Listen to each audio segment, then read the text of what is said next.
അമിത മദ്യപാനാസക്തിയിൽ നിന്ന് സുഖം പ്രാപിച്ച ആയിരക്കണക്കിന് സ്ത്രീ പുരുഷന്മാരുടെ ജീവിത കഥകൾ. അപ്പോ റിക്കവേർഡ് ഫ്രം ആൽക്കഹോളിസം എന്നാണ്. അപ്പൊ നമ്മൾ പലപ്പോഴും ഈ ഒരു സംശയം ഉണ്ടാവാറുണ്ട്, റിക്കവേർഡ് ആണോ റിക്കവറിങ് ആണോ എന്ന്. അപ്പൊ ഇവിടെ റിക്കവേർഡ് എന്ന് ഉദ്ദേശിക്കുന്നത് ഹോപ്പ്ലെസ് സ്റ്റേജ് ഓഫ് മൈൻഡിൽ നിന്നാണ്. അതായത് കുടിക്കണം കുടിക്കണം കുടിക്കണം അങ്ങനെ ഒരു മൈൻഡ് എപ്പോഴുള്ള ആ മൈൻഡിൽ നിന്നാണ് നമ്മൾ റിക്കവേർഡ് ആകുന്നുള്ളൂ. നമ്മൾ ഒരിക്കലും ക്യൂർഡ് ആകുന്നില്ല, അതായത് സുഖപ്പെടുന്നില്ല. നമ്മൾ ഏറ്റവും ചില ആൾക്കാർ റിക്കവറിംഗ് എന്ന് പറയും, ചില റിക്കവേർഡ് എന്ന് പറയും. ഇതൊരു പലപ്പോഴും ഒരു കോൺട്രവേഴ്സ്യൽ സബ്ജക്റ്റ് ആയിട്ട് വരാറുണ്ട്. ഇത് എന്തുകൊണ്ടാണ് ഞാൻ റിക്കവേർഡ് ആണല്ലേ, ഞാൻ 12 പടികൾ ചെയ്യുന്ന റിക്കവേർഡ് ആവില്ലേ, അങ്ങനെയൊക്കെ ചോദിക്കാറുണ്ട്. പക്ഷെ യഥാർത്ഥത്തിൽ നമ്മുടെ പ്രോഗ്രാം വിശദീകരിക്കുന്ന ഈ 24 hour ആണ് പ്രോഗ്രാം. നമ്മൾ ഇന്ന് ഒരു ദിവസത്തേക്ക് കുടിക്കുന്നില്ല എന്ന് ചിന്തിക്കുന്നു. അപ്പൊ ഈ ഹോപ്പ്ലെസ് സ്റ്റേജിൽ മൈൻഡിൽ നിന്നാണ് റിക്കവേർഡ് ആകുന്നത് എന്നാണ് എൻ്റെ ഒരു എനിക്ക് അറിയാവുന്ന ഒരു രീതി വെച്ചിട്ട്. പിന്നീട് വന്നേക്കണ ഓരോ നമുക്കിപ്പോ അടുത്ത പേജിൽ പകർപ്പവകാശത്തെ കുറിച്ചും ഇതിന്റെ നമ്മുടെ പെർമിഷൻ മേടിക്കുന്നതിനെ കുറിച്ചും ഏതെങ്കിലും ലാംഗ്വേജിലേക്ക് നമ്മൾ ഇത് തിരുത്തി എഴുതണമെങ്കിൽ മാറ്റണമെങ്കിലൊക്കെ നമ്മൾ വേൾഡ് സർവീസിന്റെ അനുവാദം വാങ്ങണമെന്നതിനെ കുറിച്ചാണ് പറയാം. ഇപ്പൊ റോമില് വായിച്ച ഭാഗം, അതായത് ആമുഖം, അതിനകത്ത് ഈ പുസ്തകം ഞങ്ങളുടെ സമൂഹത്തിന്റെ അടിസ്ഥാന പ്രമാണമായി തീർന്നിട്ടുണ്ട്. അപ്പൊ ഈ പുസ്തകത്തിന്റെ പേര് ആണ് basic test of our society എന്നാണ്. നമ്മുടെ അടിസ്ഥാന പുസ്തകമാണ്. ഈ പുസ്തകത്തിൽ ഏതെങ്കിലും കാര്യമായ മാറ്റം വരുത്തുന്നത് ശക്തമായ ഒരു വികാരം നിലവിലുണ്ട്. അപ്പൊ നമ്മളൊരു കാര്യം മനസ്സിലാക്കണം. 1939 ഏപ്രിലില് ബിഗ് ബുക്ക് ഇറങ്ങിയതിന് ശേഷം വളരെ കാര്യമായ വ്യത്യാസം ഫസ്റ്റ് 164 പേജുകളിൽ ഉണ്ടായിട്ടില്ല. പിന്നെ പറയുന്നത്, അടുത്ത ഭാഗം പറയുന്നത് ഡോക്ടർ അഭിപ്രായം എന്ന ഭാഗം പൂർണ്ണമായും അതേപടി നിലനിർത്തിയെന്ന് വെച്ചാൽ ഡോക്ടർ അഭിപ്രായത്തിൽ ഒരു ഭാഗം പോലും നമുക്ക് തിരുത്തിയിട്ടില്ല, തിരുത്തേണ്ടി വന്നിട്ടില്ല. പിന്നെ അവിടെ നമ്മൾ പറഞ്ഞു ഈ കൂട്ടായ്മയുടെ വളർച്ചയെ പ്രതിഫലിക്കും വിധം ഈ ഭാഗം വിപുലമാക്കി. ബില്ലിന്റെ കഥ ഡോക്ടർ ബോബിന്റെ ദുസ്വപ്നം. അപ്പൊ ദുസ്വപ്നം എന്നല്ല, പേടി സ്വപ്നം എന്നാണ്, നൈറ്റ് മെയർ എന്നാണ്, പേടി സ്വപ്നം എന്നാണ് അവിടെ വരേണ്ടത്. അപ്പൊ അത് ദുസ്വപ്നം എന്ന് കട്ട് ചെയ്തിട്ട് പേടി സ്വപ്നം എന്ന് എഴുതുവാണെങ്കിൽ നമുക്ക് പിന്നീട് അത് മനസ്സിലാവും. അപ്പൊ അടുത്ത ഭാഗം ഏതാ?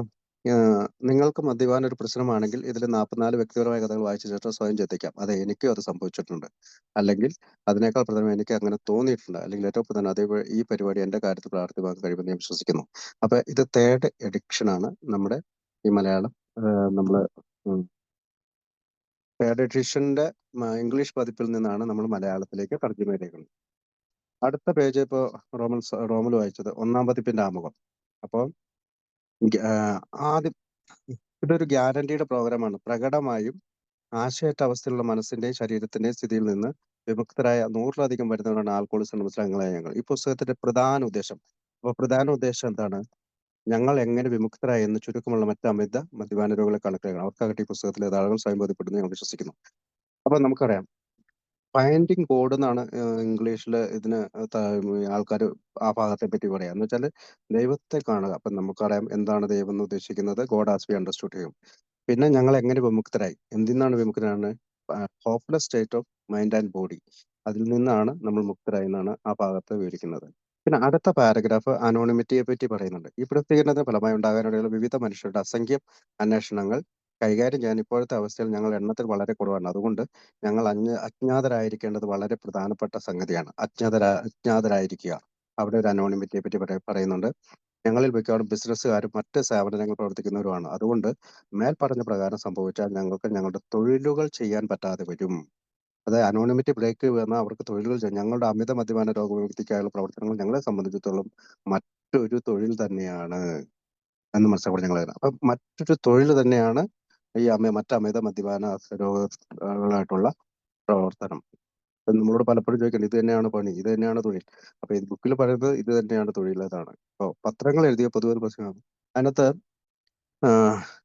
ഒരു ട്രഡിഷൻ 8 പറ്റി പറയുന്നുണ്ട്. അതായത് പത്രങ്ങളിൽ എഴുതുകയോ പൊതുവേദികളിൽ പ്രസംഗിക്കുകയോ ചെയ്യുമ്പോൾ, പ്രത്യേകം അത് നോട്ട് ചെയ്യണം, പത്രങ്ങളിൽ എഴുതുകയോ പൊതുവേദികളിൽ പ്രസംഗിക്കുകയോ ചെയ്യുമ്പോൾ ഞങ്ങളുടെ സ്വന്തം പേരുകൾ മറച്ചു പിടിക്കണമെന്നും പകരം ആൽക്കഹോളിക്സ് അനോണിമസിൽ ഒരു മെമ്പറാണ് താൻ എന്ന് സ്വയം വിശേഷിപ്പിക്കണമെന്നും ഞങ്ങളുടെ അംഗങ്ങളോട് നിഷ്കർഷിക്കുന്നു. അത് ട്രഡിഷൻ 8 ആണ്, പാരമ്പര്യം 8. അടുത്തതാ, വളരെ ആത്മാർത്ഥമായി ഞങ്ങൾ പത്രബന്ധങ്ങളുടെ അപേക്ഷ പാലിക്കേണ്ടത് ആവശ്യം. എന്തുകൊണ്ടെന്നാൽ മറ്റൊരു തരത്തിലായാലും ഞങ്ങൾ വളരെയേറെ ദുർബലരാകപ്പെടും. ട്രഡിഷൻ 8 ആണത്. അപ്പോൾ ഇനി അടുത്ത ഭാഗത്ത് ട്രഡിഷൻ 9, അതായത് പാരമ്പര്യം 9. പരമ്പരാഗതമായി മനസ്സിലാക്കപ്പെടുന്ന തരത്തിലുള്ള ഒരു സംഘടനയല്ല ഞങ്ങളുടേത്. ഫീസോ എന്തെങ്കിലും തരത്തിലുള്ള മറ്റു ബാധ്യതകളോ ഞങ്ങളുടെ സംഘടനയിൽ ഇല്ല. അവിടെ ട്രഡിഷൻ 8 ആണ് പറയുന്നത്. പാരമ്പര്യം 9, 9ാമത്തെ പാരമ്പര്യം. അടുത്തതാ പാരമ്പര്യം 3. അംഗത്വത്തിനുള്ള ഏക യോഗ്യത മദ്യപാനം നടത്തണമെന്നുള്ള സത്യസന്ധമായ ആഗ്രഹം മാത്രമാണ്. നിങ്ങൾ അവിടെ ശ്രദ്ധിച്ചിട്ടുണ്ടാവും, സത്യസന്ധമായ. നമ്മൾ പലപ്പോഴും പറയാറുണ്ട് ഈ വാക്ക് നമ്മൾ ഇപ്പൊ ഉപയോഗിക്കാറില്ല. എന്തിനാ സത്യസന്ധത അളക്കാനുള്ള മെഷീൻ ഉണ്ടോ? അതുകൊണ്ടാ. പക്ഷെ ഇവിടെ ഒന്ന് ശ്രദ്ധിച്ചു നോക്കിയേ. ആ ട്രഡിഷൻ 3 പറയുന്നത് ഒന്ന് ശ്രദ്ധിച്ചു നോക്കി, നമുക്ക് കൃത്യമായിട്ട് അറിയാം. അംഗത്വത്തിനുള്ള ഏക യോഗ്യത മദ്യപാനം നടത്തണമെന്നുള്ള സത്യസന്ധമായ ആഗ്രഹം മാത്രമാണ്. ട്രഡിഷൻ 3, അവിടെ ട്രഡിഷൻ 3 എന്ന് എഴുതി വെച്ചാൽ നമുക്ക് പിന്നീട് മനസ്സിലാക്കാൻ പറ്റും. അടുത്തത് ഏതാ? ഏതെങ്കിലും മതവിശ്വാസമായോ വർഗമായോ മറ്റു വിഭാഗങ്ങളുമായോ ഞങ്ങൾ ബന്ധപ്പെടുന്നില്ല. ആരെയും ഒന്നിനെയും ഞങ്ങൾ എതിർക്കുന്നുമില്ല. മദ്യപാന രോഗത്തിൽ പീഡിപ്പിക്കപ്പെടുന്നവർക്ക് സഹായകരമായി പ്രവർത്തിക്കണമെന്ന ലളിതമായ ആഗ്രഹം മാത്രമേ ഞങ്ങൾക്കുള്ളൂ. ഇതേതാ? Tradition 5 and 6. അപ്പോൾ ഇത്രയും ട്രഡിഷൻ ഉൾക്കൊള്ളുന്നതാണ് ഈ ആമുഖം. അപ്പോ അടുത്ത ഭാഗത്ത് നമ്മുടെ ഫ്രണ്ട്സ് ഈ പുസ്തകത്തിൽ നിന്ന് നല്ല ഫലങ്ങൾ ലഭിക്കുന്ന ആൾക്ക് പറയാനുള്ളത് കേൾക്കുവാൻ ഞങ്ങൾ തൽപരരായിരിക്കും. പ്രത്യേകിച്ച് മറ്റ് അമിത മദ്യപാന രോഗികൾ ചേർന്ന് പ്രവർത്തനം തുടങ്ങിയിട്ടുള്ളവരോട്. അങ്ങ അങ്ങനെയുള്ളവരുമായി ചേർന്ന് കാര്യത്തിൽ സഹായകരമായ നിലയിൽ പ്രവർത്തിക്കാൻ ഞങ്ങൾ ഇഷ്ടപ്പെടുന്നു. ശാസ്ത്രജ്ഞന്മാരിൽ നിന്നും ഡോക്ടർമാരിൽ നിന്നും മതമേധാവികളിൽ നിന്നും അന്വേഷണങ്ങൾ എപ്പോഴും സ്വാഗതം ചെയ്യപ്പെടും. അപ്പൊ ശാസ്ത്രജ്ഞന്മാര്, ഡോക്ടർമാര്, മതമേധാവികൾ എന്നിവരിൽ നിന്നും നമ്മളെ പറ്റിയുള്ള അന്വേഷണം ചെയ്യണം. അപ്പൊ ഈ ഒരു ആമുഖം 4 5 പാരഗ്രാഫിൽ ഒരു വലിയ കണ്ടന്റ് അടങ്ങിയിട്ടുണ്ട്. ഒന്ന്, ഇത് ഗ്യാരണ്ടീഡ് പ്രോഗ്രാമാണ്. പിന്നെ ഈ പുസ്തകത്തിന്റെ മെയിൻ ഉദ്ദേശം ഫൈൻഡിങ് ഗോഡാണ്. പിന്നെ ഹോപ്പ്ലെസ് സ്റ്റേജിൽ നിന്നുള്ള റിക്കവേർഡ്, അതായത് മൈൻഡ് ആൻഡ് ബോഡി എന്നുള്ള റിക്കവേർഡ് ആണ്. അനോണിമിറ്റിയെ പറ്റി പറയുന്നുണ്ട്. ട്രഡിഷൻ 8 പറയുന്നുണ്ട്. ട്രഡിഷൻ 9 പറയുന്നുണ്ട്. ട്രഡിഷൻ 3 പറയുന്നുണ്ട്. ട്രഡിഷൻ 5 ആൻഡ് 6 പറയുന്നുണ്ട്. അതായത് എയുടെ ഫ്രണ്ട്സിനെ പറ്റി, അതായത് ശാസ്ത്രജ്ഞന്മാര്, ഡോക്ടർമാര്, മതമേധാവികളെ പറ്റി പറയുന്നുണ്ട്. ഓക്കെ, അടുത്ത ഭാഗം വായിക്കാവോ?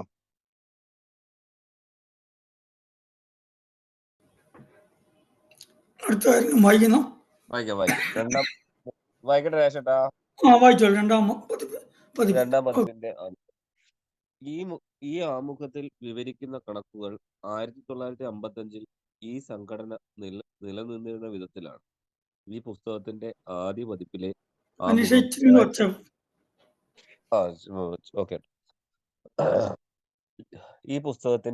പതിപ്പിലെ ആമുഖം 1939 എഴുതപ്പെട്ട ശേഷം മൊത്തത്തിൽ ഒരു അത്ഭുതം സംഭവിച്ചിട്ടുണ്ട്. ആൽക്കഹോളിക്സ് അനോണിമസിലേക്ക് യാത്ര തിരിക്കുന്ന ഓരോ അമിത മദ്യപാന രോഗിയും ഈ കൂട്ടായ്മ എന്ന ലക്ഷ്യത്തിൽ എത്തിച്ചേരും എന്ന് ഞങ്ങളുടെ ആദ്യത്തെ പ്രസിദ്ധീകരണത്തിൽ ഞങ്ങൾ പറഞ്ഞിരുന്നു. ഇപ്പോൾ തന്നെ ജോഡികളായും 3 പേരായും 5 പേരായും ഒക്കെ ഞങ്ങൾ പലയിടത്തും പൊട്ടിമുളച്ചിട്ടുണ്ട്. 1955 ഞങ്ങളുടെ രണ്ടാം പതിപ്പിന്റെയും ഈ പുസ്തകത്തിന്റെ ആദ്യ പ്രസിദ്ധീകരണത്തിന്റെയും ഇടയ്ക്ക് 16 വർഷങ്ങൾ കടന്നുപോയിട്ടുണ്ട്. ഈ ചുരുങ്ങിയ സമയത്തിനകം ആൽക്കഹോളിക്സ് അനോണിമസ് 6000 ഗ്രൂപ്പുകളും തദ്വാര 1,50,000 മദ്യവിമുക്തരായ അംഗങ്ങളുമുള്ള സംഘടനയുമായി മാറിക്കഴിഞ്ഞിരിക്കുന്നു. കാനഡയിലെയും യുണൈറ്റഡ് സ്റ്റേറ്റ് ഓഫ് അമേരിക്കയിലെയും വിവിധ പ്രദേശങ്ങളിൽ ധാരാളം ഗ്രൂപ്പുകൾ ഉണ്ടായിട്ടുള്ളതായി കണക്കാക്കാവുന്നതാണ്. ബ്രിട്ടീഷ് ദ്വീപുകളിലും സ്കാൻഡിനേവിയൻ രാജ്യങ്ങളിലും സൗത്ത് ആഫ്രിക്കയിലും സൗത്ത് അമേരിക്കയിലും മെക്സിക്കോയിലും അലാസ്കയിലും ഓസ്ട്രേലിയയിലും ഹവായിലും ഗ്രൂപ്പുകൾ പൊട്ടിമുളച്ചിട്ടുണ്ട്. മൊത്തത്തിൽ പറഞ്ഞാൽ വളരെ ശുഭാർദ്രകരമായ തുടക്കം. 50ഓളം രാജ്യങ്ങളിലും അമേരിക്കൻ ഐക്യനാടുകളുടെ അധീനതയിലുള്ള പ്രദേശങ്ങളിലുള്ള കുറിച്ചിട്ടുണ്ട്. ചില ഗ്രൂപ്പുകളൊക്കെ ഏഷ്യയിലും രൂപം പ്രാപിച്ചു വരുന്നു. ഇത് ഒരു തുടക്കം ആണെന്നും മുമ്പിലുള്ള മഹത്തായ ഒരു ഭാവിയുടെ ലക്ഷ്യമാണ് ഇതെന്നും പറഞ്ഞ് ഞങ്ങളുടെ സുഹൃത്തുക്കൾ ഞങ്ങളെ പ്രോത്സാഹിപ്പിക്കുന്നുണ്ട്. ഒഹിയോയിലെ അക്രോണിൽ 1935 ജൂൺ മാസത്തിൽ ആദ്യത്തെ ഗ്രൂപ്പിന്റെ ആരംഭം ഉരുത്തിരിഞ്ഞത് ഒരു ന്യൂയോർക്ക് സ്റ്റോക്ക് ബ്രോക്കറിന്റെയും ഒരു അക്രോൺ ഡോക്ടറിന്റെയും സംഭാഷണത്തിനിടയിലാണ്. 6 മാസത്തിന് മുമ്പ് തന്റെ മദ്യത്തോടുള്ള അത്യാർത്തിയിൽ നിന്നും പെട്ടുണ്ടായ ഒരു ആത്മീയ അനുഭവത്തിന്റെ ഫലമായി ഈ ബ്രോക്കർ രക്ഷപ്പെട്ടിട്ടുണ്ടായിരുന്നു. അക്കാലത്ത് ഓക്സ്ഫോർഡ് ഗ്രൂപ്പിൽപ്പെട്ട ഒരു അമിത മദ്യപാന രോഗിയായി തുടർന്ന് അയാൾ കണ്ടുമുട്ടി.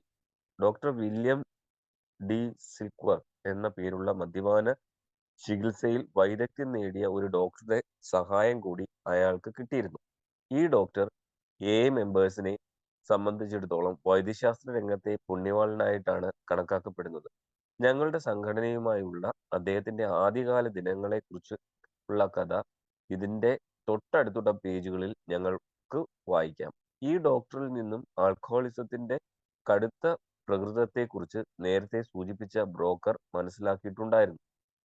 ഓക്സ്ഫോർഡ് ഗ്രൂപ്പുകളുടെ എല്ലാ സിദ്ധാന്തങ്ങളുമായി അയാൾ യോജിപ്പുണ്ടായിരുന്നില്ലെങ്കിൽ കൂടിയും ഒരു ധാർമ്മികമായ കണ്ടെത്തൽ, വ്യക്തിപരമായ കുറ്റങ്ങളുടെ ഏറ്റുപറച്ചിൽ, താൻ ഉപദ്രവിച്ചവരോടുള്ള സമരസപ്പെടൽ, മറ്റുള്ളവർക്ക് സഹായം ചെയ്യൽ, ദൈവത്തോടുള്ള ആശ്രയത്വം എന്നിവയിൽ ഇയാൾക്ക് ബോധ്യമുണ്ടായിരുന്നു. അക്രോണിലേക്കുള്ള അയാളുടെ യാത്രയ്ക്ക് മുൻപ് ഈ ബ്രോക്കർ ധാരാളം അമിത മദ്യപാനികൾക്ക് വേണ്ടി കഠിനാധ്വാനം ചെയ്തു.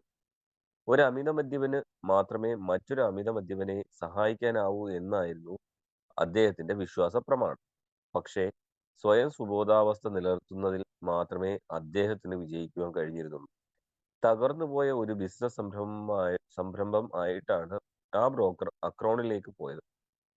താൻ വീണ്ടും ഈ തകർച്ച മൂലം കുടിക്കാൻ തുടങ്ങുമോ എന്നയാൾ വല്ലാതെ ഭയപ്പെട്ടു. താൻ സ്വയം രക്ഷപ്പെടണമെങ്കിൽ തന്റെ സന്ദേശം മറ്റൊരു അമിത മദ്യപാന രോഗിയിലേക്ക് എത്തിക്കണം എന്നയാൾക്ക് പെട്ടെന്ന് ബോധ്യപ്പെട്ടു.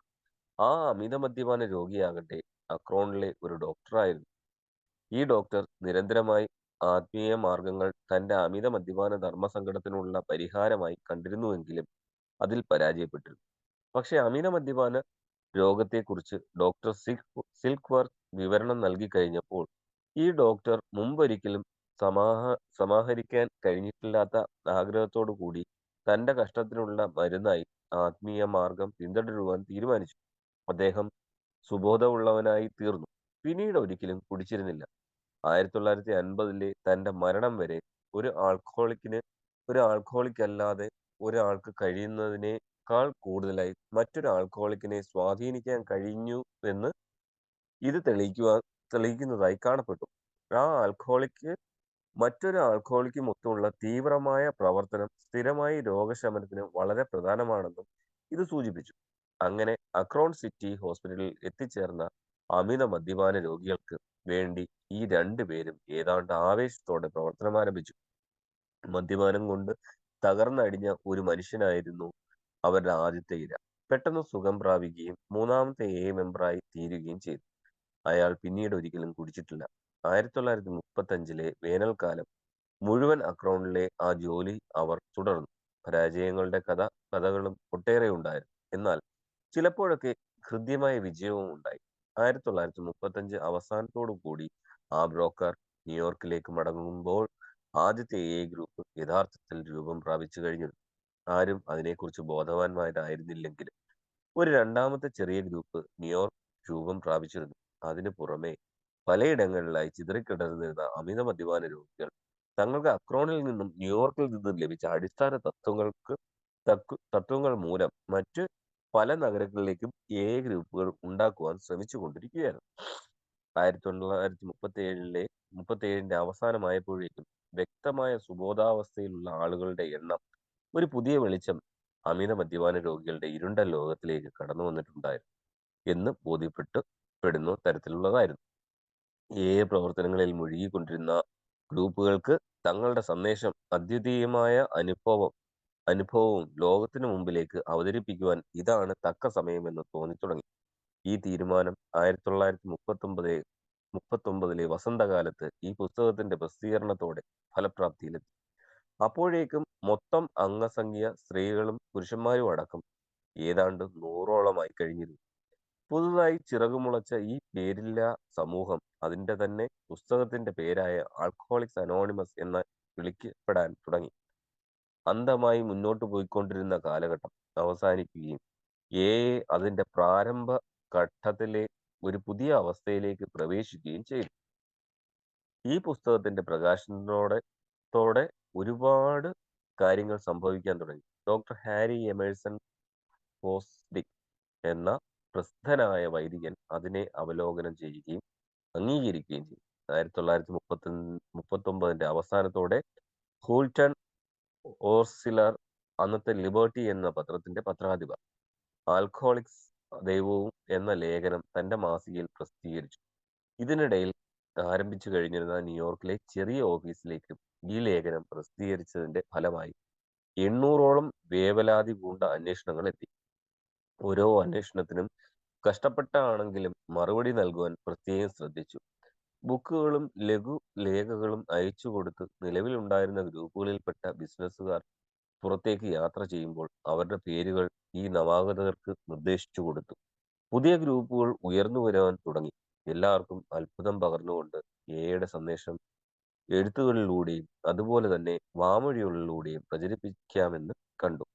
1939 അവസാനമായപ്പോഴേക്കും 800ഓളം അമിത മദ്യപാന രോഗികൾ അവരുടെ രോഗവിമുക്തിയുടെ മാർഗത്തിൽ എത്തിയിരുന്നു. 1940 വസന്തകാലത്ത് ജോൺ ഡി റോക്ക്ഫെല്ലർ ജൂനിയർ തന്റെ കൂട്ടുകാർക്ക് വേണ്ടി ഒരു വിരുന്നൊരുക്കി. തങ്ങളുടെ കഥകൾ വിവരിക്കുന്നതിന് വേണ്ടി അദ്ദേഹം 7 മെമ്പർമാരെ ക്ഷണിച്ചിരുന്നു. ഈ വാർത്ത ലോകമെമ്പാടും പരന്നു. നിരവധി അന്വേഷണങ്ങൾ പ്രവഹിക്കാൻ തുടങ്ങി. നിരവധി ആളുകൾ ആൽക്കഹോളിക്സ് അനോണിമസ് എന്ന പുസ്തകത്തിനു വേണ്ടി പുസ്തകശാലയിലെത്തി. 1941 മാർച്ചോടെ അംഗസംഖ്യ 2000ലേക്ക് കുതിച്ചു കയറി. അങ്ങനെയിരിക്കെ സാറ്റർഡേ ഈവനിംഗ് പോസ്റ്റ് എന്ന പത്രത്തിൽ ജാക്ക് അലക്സാണ്ടർ ഒരു ലേഖനം എഴുതുകയും എയെക്കുറിച്ച് ശക്തമായ ഒരു ചിത്രം പൊതുജന സമക്ഷം അവതരിപ്പിക്കുകയും ചെയ്തു. തൽഫലമായി രോഗവിമുക്തി ആഗ്രഹിക്കുന്ന അമിത മദ്യപാന്മാരുടെ ഒരു പ്രവാഹം തന്നെ ഞങ്ങളിലേക്കുണ്ടായി. 1941 അവസാനമാവുമ്പോഴേക്കും എയിൽ 8,000ഓളം അംഗങ്ങൾ ഉണ്ടായിക്കഴിഞ്ഞിരുന്നു.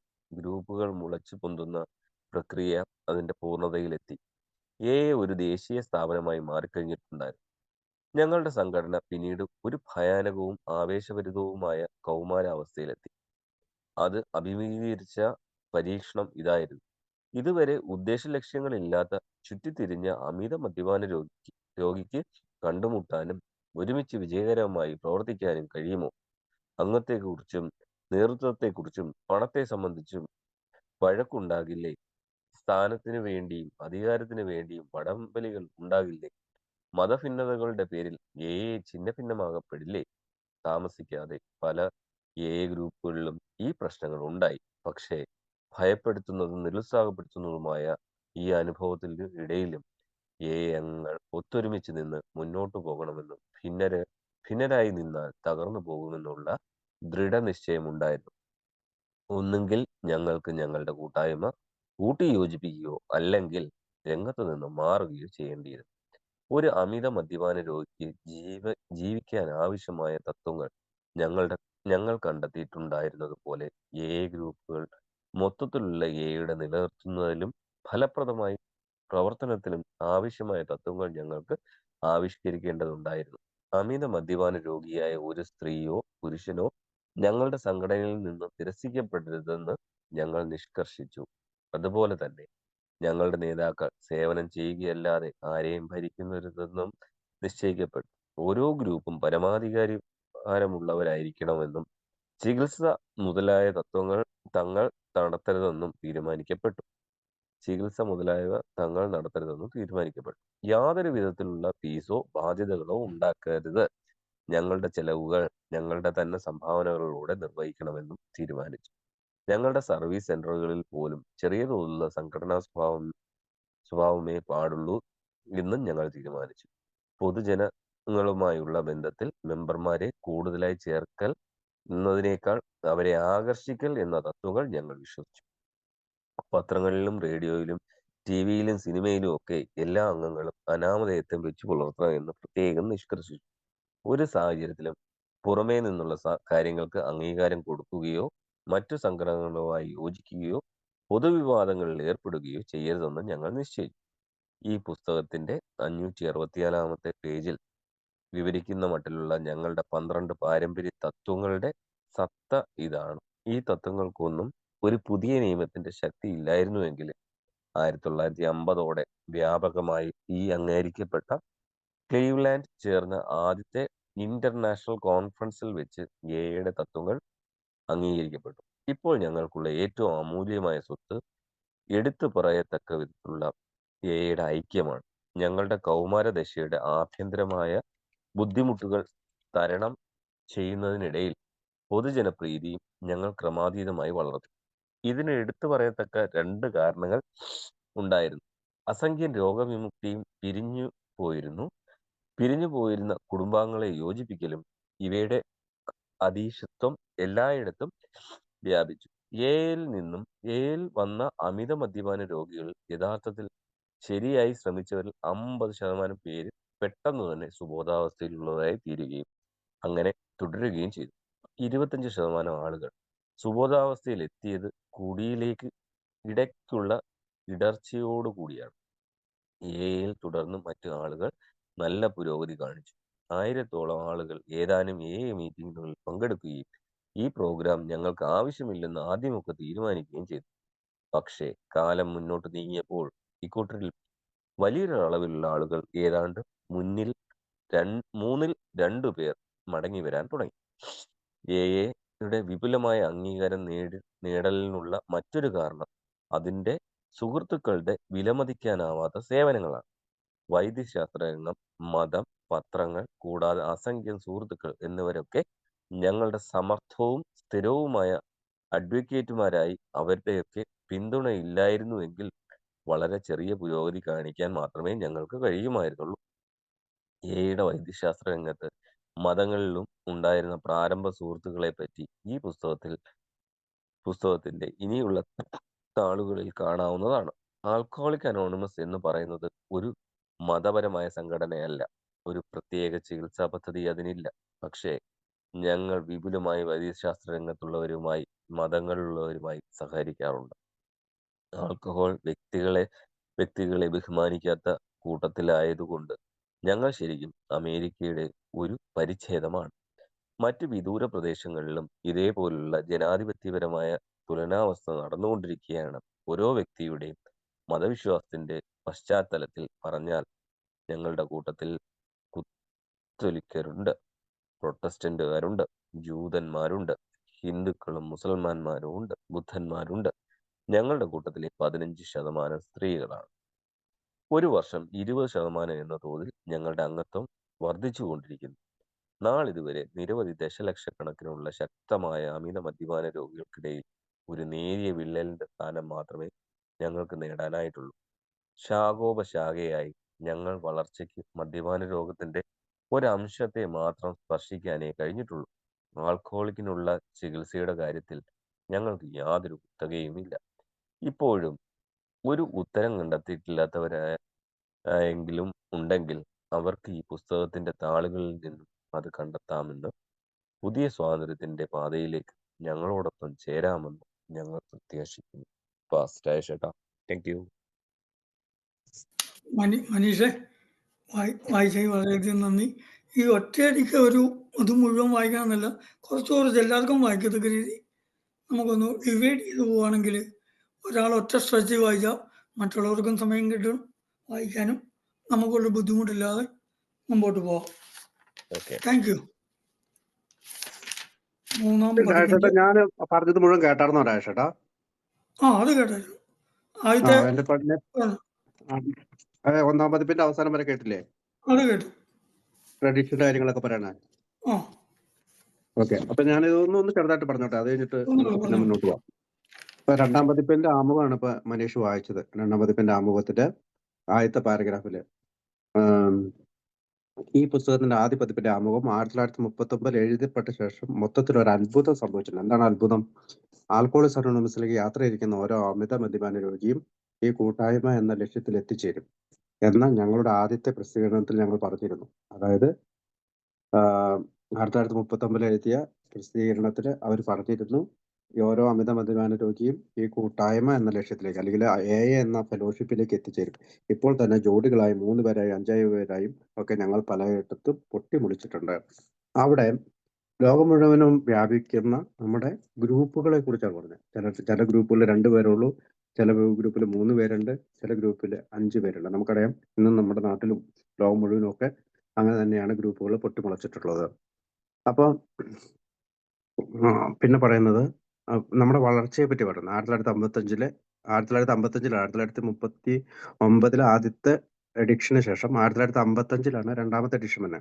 അതിനുശേഷം ഈ ചുരുങ്ങിയ സമയത്തിനകം, അതായത് 1955, 39, ഇപ്പൊ എത്രയാ 40, 16 വർഷം, 16 വർഷത്തിന് അപ്പൊ അവർ പറയാ 16 വർഷങ്ങൾ കടന്നുപോയി.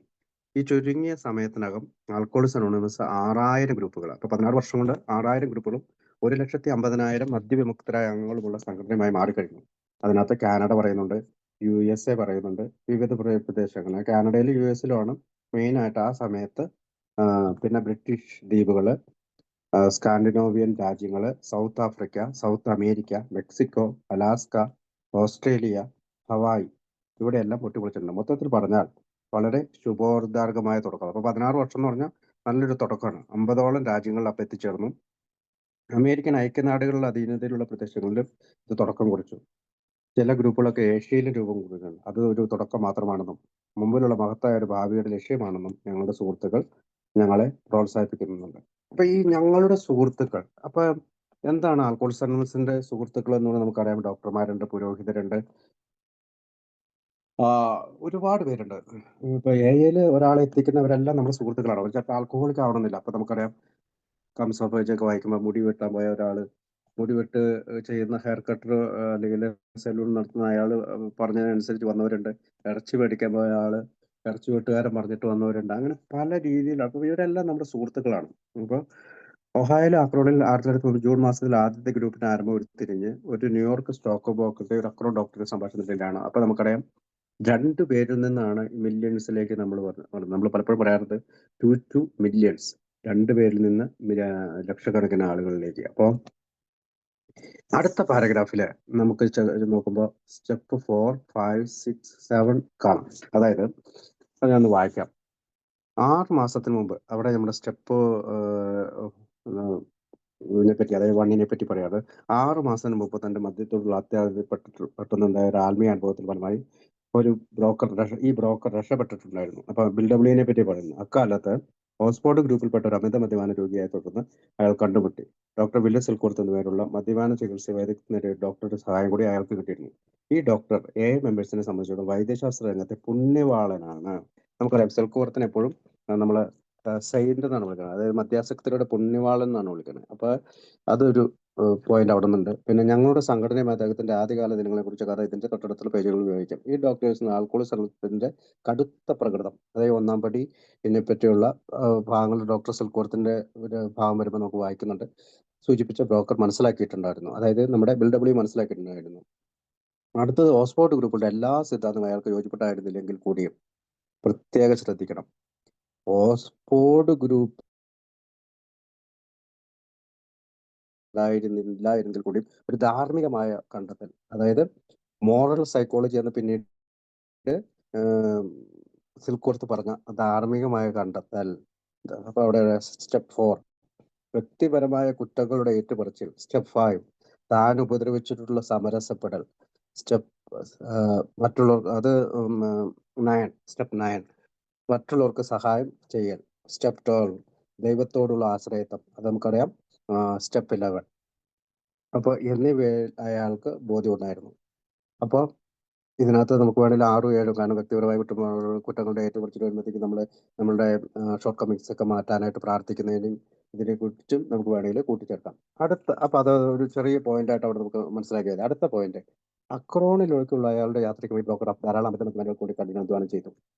അപ്പോൾ അക്രോണിലേക്കുള്ള യാത്ര നമുക്കറിയാം, ഒഹായോയിലെ ഒരു ബിസിനസ് ആവശ്യത്തിന് വേണ്ടിയിട്ടാണ് ബിൽഡബ്ല്യൂ പുറപ്പെടുന്നത്. പക്ഷേ അതിനു മുമ്പ് ഈ 3-ാമത്തെ ചികിത്സയ്ക്ക് ശേഷം ഡോക്ടർ സിൽക്വർത്തിന്റെ സഹായത്താൽ ഈ പറയുന്ന ചാൾസ് ബി ടൗൺസ് ഹോസ്പിറ്റലിൽ അദ്ദേഹം പല രോഗികളെ കാണുന്നുണ്ടായിരുന്നു. പക്ഷെ ആ രോഗികളുമായിട്ട് അയാൾ സംസാരിച്ചുകൊണ്ടിരുന്നെങ്കിലും ഒരാൾ പോലും സുബോധവാനായില്ല.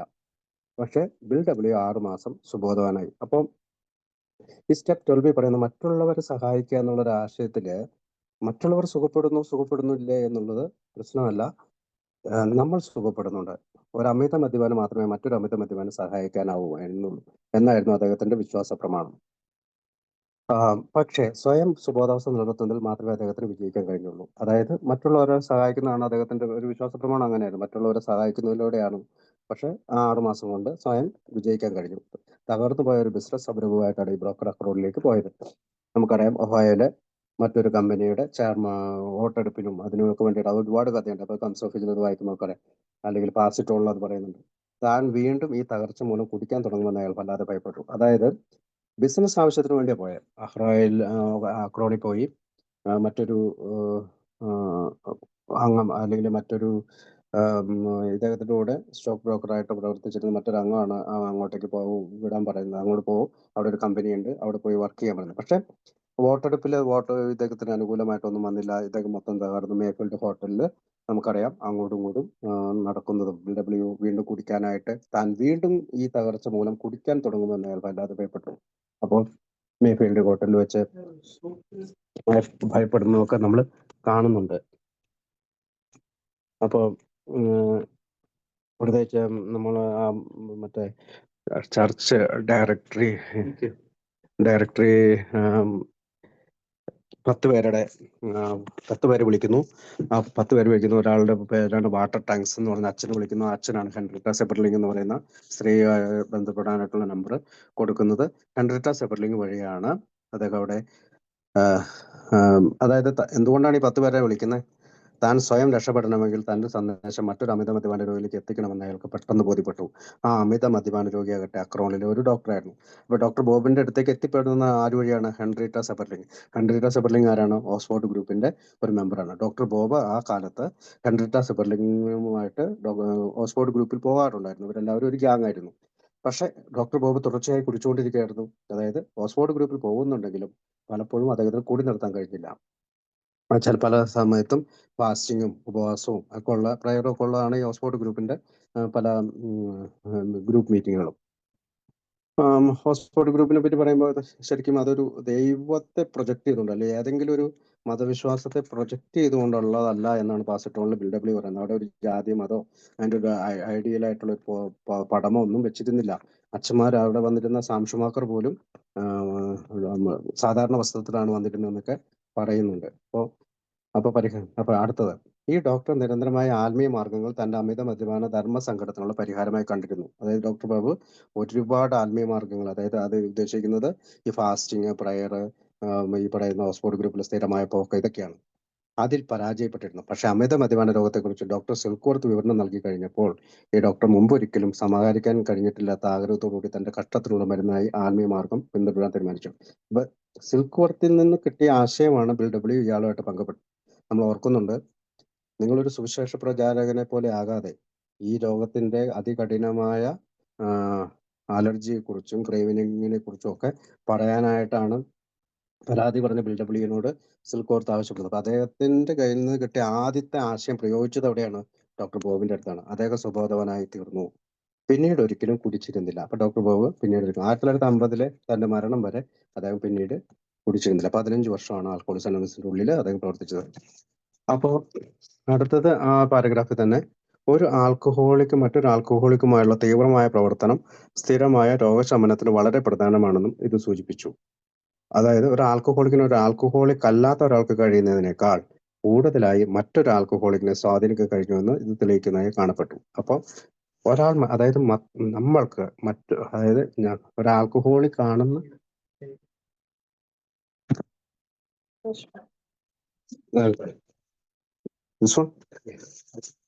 ഒരു ആൽക്കഹോളിക്കിന് പ്രവർത്തിക്കുന്നതിനേക്കാളും പ്രവർത്തിക്കുന്നതിന്റെ അത്രയും കറക്റ്റായിട്ട് ഒരു ആൽക്കഹോളിക് അല്ലാത്ത ആൾക്ക് പ്രവർത്തിക്കാൻ സാധിക്കുകയില്ല എന്ന് ആണ് ഈ ഭാഗത്ത് നമ്മൾ ശ്രദ്ധിക്കേണ്ടത്. അപ്പോൾ ഒരു ആൽക്കഹോളിക്ക് മറ്റൊരു ആൽക്കഹോളിക് തീവ്രമായ പ്രവർത്തനം, നിങ്ങൾ വേറൊരു വാക്ക് വെച്ച് ശ്രദ്ധിച്ചോ, തീവ്രമായ പ്രവർത്തനം. ലേസിനെസ് വരരുത്, മടി വരരുത്, 100% പ്രവർത്തനമാണ്. അതല്ലാണ്ട് ഇടയ്ക്ക് ഒന്ന് പ്രവർത്തിച്ചു, വല്ലപ്പോഴും ഒരിക്കലും ഒരാളെ കണ്ടു. അത് നമ്മുടെ ബുക്കിൽ തന്നെ പറയുന്നുണ്ട്.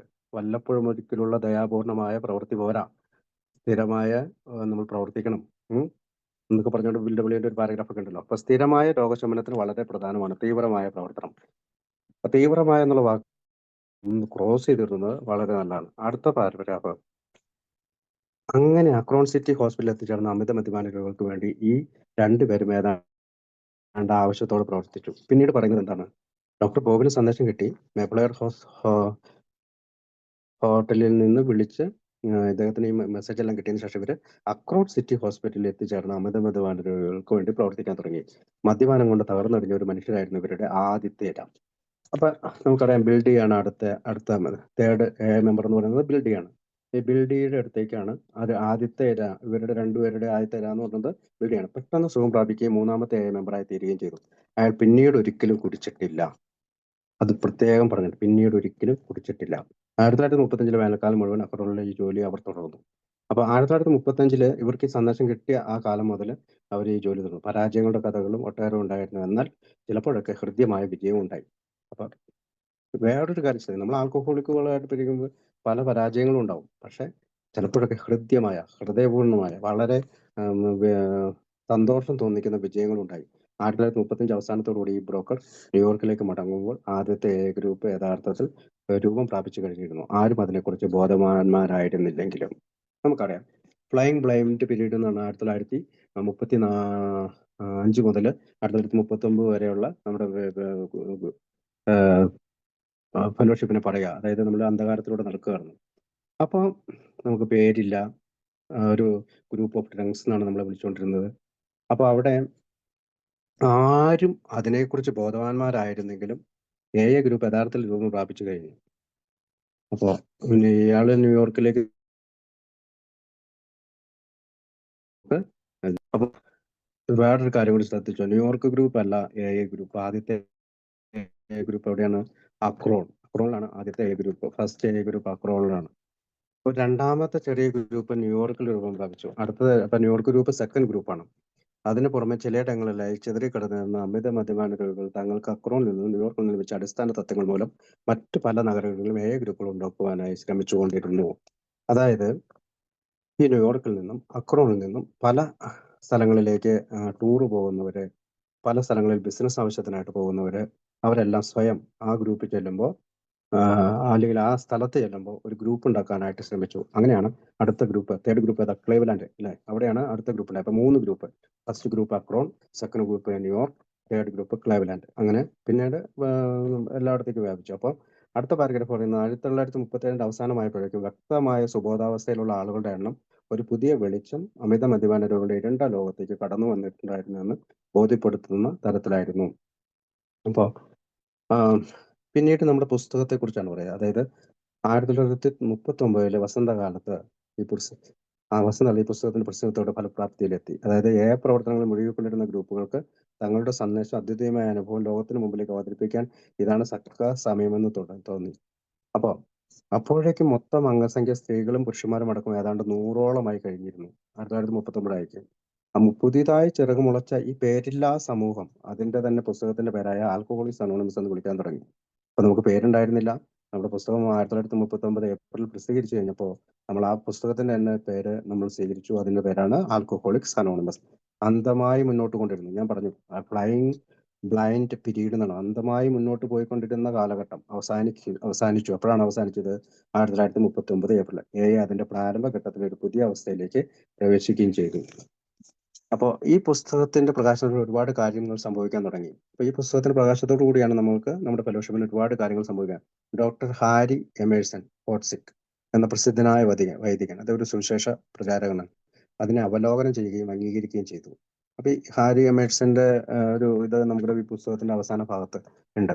1930 അവസാനത്തോടെ ഫുൾട്ടൺ ഓർസ്ലർ, അന്നത്തെ ലിബർട്ടി എന്ന പത്രത്തിന്റെ പത്രാധിപർ, ആൽക്കഹോളിസം ദൈവവും എന്ന ലേഖനം തന്റെ മാസികയിൽ പ്രസിദ്ധീകരിച്ചു. പിന്നീട് നമ്മുടെ പുസ്തകത്തിന് പ്രചാരം കിട്ടിയ മറ്റൊരു സംഗതി സംഭവിച്ചവിടെ ലിബർട്ടി എന്ന പത്രത്തില് അതിന്റെ പത്രാധിപര് ആൽക്കഹോളിക്സും ദൈവവും എന്ന വിഷയം ഹെഡിങ് വെച്ചിട്ട് ഒരു ലേഖനം പ്രസിദ്ധീകരിച്ചു. ഇതിനിടയിൽ ആരംഭിച്ചു കഴിഞ്ഞ ന്യൂയോർക്കിലെ ചെറിയ ഓഫീസിലേക്ക് ഈ ലേഖനം പ്രസിദ്ധീകരിച്ച ഭാഗമായി 800ഓളം വേവലാതി പൂണ്ട അന്വേഷണങ്ങൾ എത്തി. ഓരോ അന്വേഷണത്തിനും കഷ്ടപ്പെട്ടിട്ടാണെങ്കിലും മറുപടി നൽകുവാൻ പ്രത്യേകം ശ്രദ്ധിച്ചു. നമുക്കറിയാം ആദ്യമേ മുതൽ ഈ അക്രോൺ ഗ്രൂപ്പുകാര് ഈ പുസ്തകം പ്രസിദ്ധീകരിച്ചതിന് അല്ലെങ്കിൽ പുസ്തകം പ്രസിദ്ധീകരിക്കുന്നതിനെതിരായി നിന്നത് എന്തുകൊണ്ടാന്ന് വെച്ചാൽ വൻതോതിലുള്ള എൻക്വയറി, വൻതോതിലുള്ള അന്വേഷണങ്ങൾ, വൻതോതിൽ ഉള്ള ഈ കഷ്ടപ്പാട് വരുന്ന ഈ ആളുകളെ അക്കോമഡേറ്റ് ചെയ്യാനായിട്ട് ഗ്രൂപ്പുകളില്ല, അക്കോമഡേറ്റ് ചെയ്യാനായിട്ട് അല്ലെങ്കിൽ അവരുടെ പരാതി കേൾക്കാനോ മറുപടി കൊടുക്കാനായിട്ട് ആളുകളില്ല എന്നതായിരുന്നു. ഇവിടെ നമ്മൾ ശ്രദ്ധിച്ചറിയാം, ഒരു ലേഖനം ഒരു ലേഖനം ഒരു മാസികയിൽ പ്രസിദ്ധീകരിച്ചപ്പോൾ കടന്നു വന്ന അന്വേഷണം എത്രയാണ്? 800ഓളം. അപ്പോൾ ബുക്കുകളും ലഘുലേഖകളും അയച്ചു കൊടുത്തു അവർക്ക്. നിലവിലുണ്ടായിരുന്ന ഗ്രൂപ്പുകളിൽപ്പെട്ട ബിസിനസ്സുകാർ പുറത്തേക്ക് യാത്ര ചെയ്യുമ്പോൾ അവരുടെ പേരുകൾ ഈ നവാഗതർക്ക് നിർദ്ദേശിച്ചു കൊടുത്തു. അപ്പോൾ ഒരു ഉദാഹരണത്തിന് ഒരാൾ ഇപ്പോൾ ന്യൂയോർക്കിലേക്ക് അല്ലെങ്കിൽ വേറെ മേരിലാൻഡിലേക്കോ ഇല്ലിനോയ്സിലേക്കൊക്കെ പോകുമ്പോൾ അവിടെ നിന്ന് ഒരു കോള് വന്നിട്ടുണ്ടെങ്കിൽ അല്ലെങ്കിൽ അവിടെ നിന്ന് ഒരു അന്വേഷണം വന്നിട്ടുണ്ടെങ്കിൽ ഈ പേരുകൾ, ഈ നവാഗതരുടെ പേരുകൾ അയാൾക്ക് കൊടുക്കുകയും അയാൾ അവിടെ പോകുമ്പോൾ ആ സ്ഥലത്ത് പോകുമ്പോൾ ഈ നവാഗതരെ കാണുകയും അങ്ങനെ പുതിയ ഗ്രൂപ്പുകൾ ഉയർന്നു വരാൻ തുടങ്ങി.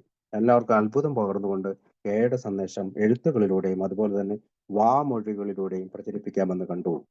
വാമൊഴികൾ നമുക്കറിയാം. അക്രോൺ ഗ്രൂപ്പുകാർ പറഞ്ഞത് എന്തുകൊണ്ട് നിങ്ങൾക്ക് വാമൊഴിയായി കൊടുത്തുകൂടാ? ക്രിസ്തുവിന്റെ സന്ദേശം ശിഷ്യന്മാരും അവരുടെ അനുയായികളും എല്ലാം വാമൊഴിയായിട്ടല്ലേ കൊടുത്തതെന്നൊക്കെ പറഞ്ഞുകൊണ്ടാണ് അന്ന് ബിൽ ഡബ്ല്യുവിനെ പ്രസിദ്ധീകരണത്തിന് വേണ്ടിയിട്ട് എതിർത്തത്. അപ്പോൾ 1939 അവസാനമായപ്പോഴേക്കും 800ഓളം അമിത മദ്യപാനികൾ അവരുടെ രോഗവിമുക്തിയുടെ മാർഗത്തിലെത്തിയിരുന്നു. അപ്പൊ 1939 അവസാനം, അതായത് പുസ്തകം പ്രസിദ്ധീകരിക്കുമ്പോൾ 100 പേരായിരുന്നത് 1939 അവസാനമായപ്പോഴത്തേക്കും 800ഓളം പേരായി. 1940 വസന്തകാലത്ത് ജോൺ ഡി റോക്ക്ഫെല്ലർ ജൂനിയർ തന്റെ കൂട്ടുകാർക്ക് വേണ്ടി ഒരു വിരുന്നൊരുക്കി. തങ്ങളുടെ കഥകൾ വിവരിക്കുന്നതിന് വേണ്ടി അദ്ദേഹം മെമ്പർമാരെ ക്ഷണിച്ചിരുന്നു.